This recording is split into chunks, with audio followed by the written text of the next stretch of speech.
Cheteshwar Pujara has a chance to join a pretty remarkable list when he takes the field against England in the fourth test on Thursday. Currently sitting on 955 runs, Pujara is 45 runs short of totaling 1000 test runs at home against England.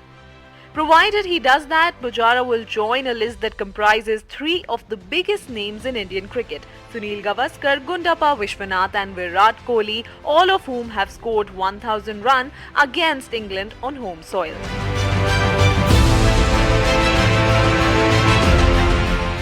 Surprisingly, Sachin Tendulkar does not make the list with 960 runs from 15 tests. Gavaskar leads the charts with 1331 runs from 22 tests and an average of 35.97, followed by Vishwanath, which is 1022 from 17 matches at 36.50. Kohli is marginally behind with 1015 runs, but he have only taken 12 tests and a healthy average of 59.70. Kohli also has 3 centuries and 4 50s, while Vishwanath had 3 of each. Gavaskar scored 8 half-centuries and 300 against England at home with a best of 172.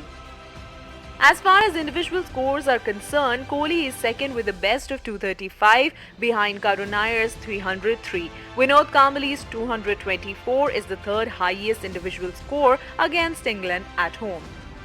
Pujara, however, has the most centuries against England at home, which is 4. His runs have come from 12 matches at an average of 53.05.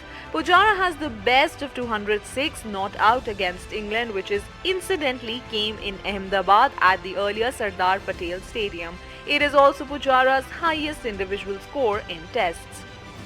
It's been long since Pujara had last scored a century for India. His last 3-figure score was notched up against Australia and Sydney, which was in January 2019 when he scored 193. He has since gone 19 tests without a century. News Desk.